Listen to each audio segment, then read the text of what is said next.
다니엘 2장을 보면 바벨론의 느부갓네살 왕이 꿈을 꿉니다. 머리는 금이요, 그 아래는 은, 놋, 쇠, 진흙으로 만들어진 한 신상이 서 있는데 갑자기 한 돌이 날아와 부수어버리는 꿈이었습니다. 그러자 느부갓네살 왕은 그 꿈으로 인해 심하게 번민하여 바벨론의 술사들을 부릅니다. 그들은 그 꿈을 알려주시면 해몽해드리겠다고 요청합니다. 그런데 느부갓네살은 갑자기 자신밖에 알 수가 없는 그 꿈 내용 자체를 맞추지 못할 시에 바벨론의 모든 제자들을 죽여버리고 그 집까지 거름더미로 만들어버리겠다고 겁박합니다. 그런데 그때 다니엘이 시간을 달라 하여 기도한 후에 환상을 보고 왕이 꾸었던 꿈 내용을 알려주고 그 해석까지 합니다. 금으로 된 머리는 느부갓네살 왕을 뜻하는 것이고 나머지는 온 세계를 제패할 새로운 강자들이요 문명임을 알려준 것입니다. 그러자 느부갓네살 왕은 너무 감탄하여 다니엘에게 절을 하고 다니엘을 왕 다음에 권력처럼 높여주고 다니엘의 요구대로 그 세 친구도 높은 위치에 올라가게 되는 게 2장의 이야기입니다. 그런데 느부갓네살 왕은 나중에 금신상을 만들어버립니다. 3장 1절에 보면 높이는 60규빗, 너비는 6규빗, 거의 높이 30m, 너비 3m 정도 되는 거대한 금신상을 만듭니다. 꿈에서 본 신상은 머리만 금이고 나머지는 은과 놋과 쇠였지만 자기가 직접 만든 신상은 모두 금입니다. 다시 말해 느부갓네살 왕은 자신의 시대가 영원하길 바라는 것입니다. 그 은과 놋과 쇠의 문명이 나타나지 않고 모든 역사가 바벨론의 시대가 되길 원하는 것입니다. 그리고 빛나는 금신상을 만들고 신상 낙성식을 거대하게 엽니다. 또 수많은 관리들을 초대하여 그 금신상 앞에 절하게 했습니다. 전에는 다니엘의 해몽을 듣고 많은 것을 깨닫고 다니엘에게 절까지 했으면서 그때는 모든 세계와 역사의 주관자는 하나님이신 줄을 느꼈으면서 너희 하나님은 참으로 모든 신들의 신이시오 모든 왕의 주제시로다 하며 높이기까지 했으면서 왕 노릇 계속 더 하다 보니 갈수록 교만해져 이제는 자신이 하나님인 채 까부는 것입니다. 그리고 생명도 없는 그 금덩어리에 엎드려 절하지 아니하면 누구든지 뜨거운 풀무불에 넣어버리겠다고 선언까지 하였고 모든 사람들은 금신상 앞에 엎드려 절을 하였습니다. 그런데 8절을 보니 그때 어떤 갈대아 사람들이 나와 유다 사람들을 참수하니라고 말씀합니다. 여러분, 갈대아 사람들은 신 바벨론 문명을 만든 사람들입니다. 갈대아 사람들은 점술, 마술, 여러 우상들을 너무도 좋아하는 사람들입니다. 다시 말해 갈대아 사람들이 나와 유다 사람들을 참수했다 할 때 그들 가운데서는 분명히 갈대아 술사들도 있었을 것입니다. 그들은 2장에 보면 왕의 꿈을 해몽 못해 죽을 수밖에 없던 사람들이었습니다. 그런데 다니엘 때문에 살게 됩니다. 다니엘과 세 친구들 때문에 생명을 건지게 되었으니 평생 그들에게 감사하며 살아야 할 사람들입니다. 그런데 지금 보니까 전혀 그런 마음이 없습니다. 다니엘과 세 친구 때문에 살아나서 고마워하기보다 오히려 유다 사람들을 참수합니다.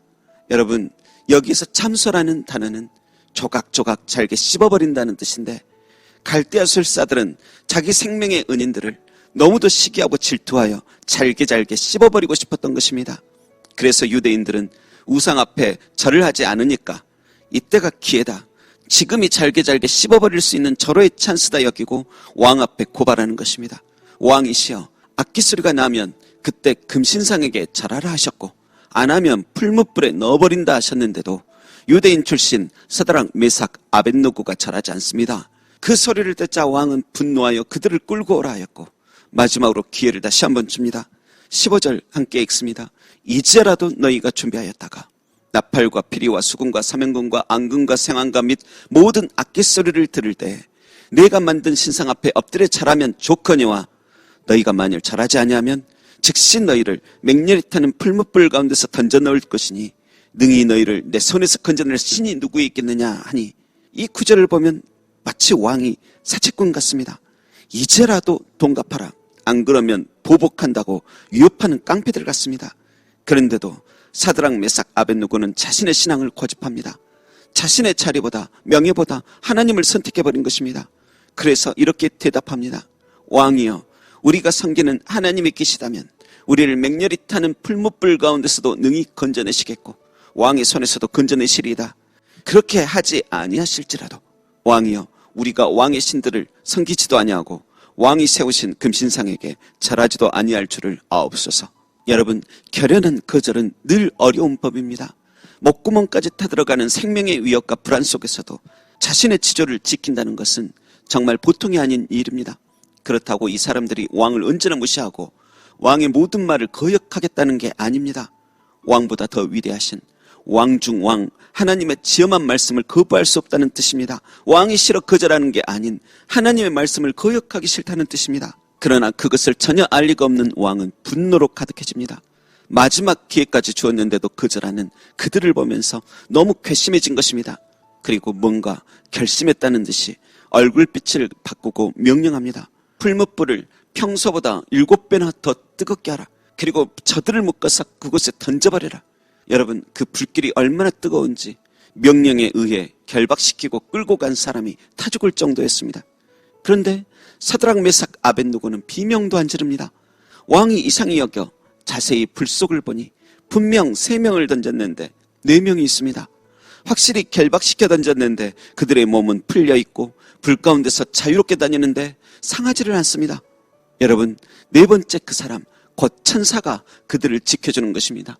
시편 34편 7절 여호와의 천사가 주를 경외하는 자를 둘러친치고 그들을 건지시는도다 하셨는데 그 말씀대로 이루어지는 것입니다. 여러분, 저와 여러분의 삶에도 그 4번째 존재가 함께하기를, 평상시는 눈에 보이지 않아도 제일 뜨거운 불같은 시련의 때에는 이방인과 압제자들의 눈에도 보여 놀랄 정도로 주를 경외하는 여러분들을 둘러친치며 건짐받기를 진실로 소망합니다. 그리고 그리 아니하실지라도 하나님은 우리와 함께 하심을 믿으시기 바랍니다.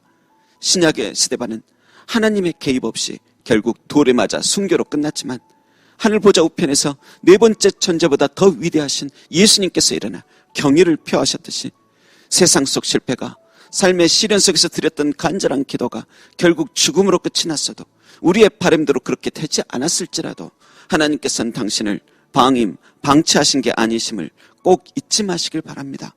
여러분, 우리는 험한 세상 속에서 살아갑니다. 느부갓네살 왕 같은 기고만장하고 교만한 사람들 곁에서, 또 시기질투하고 원망하는 참소자들 곁에서, 그리고 뜨거운 풀무불 같은 인생 속에서 살아갑니다.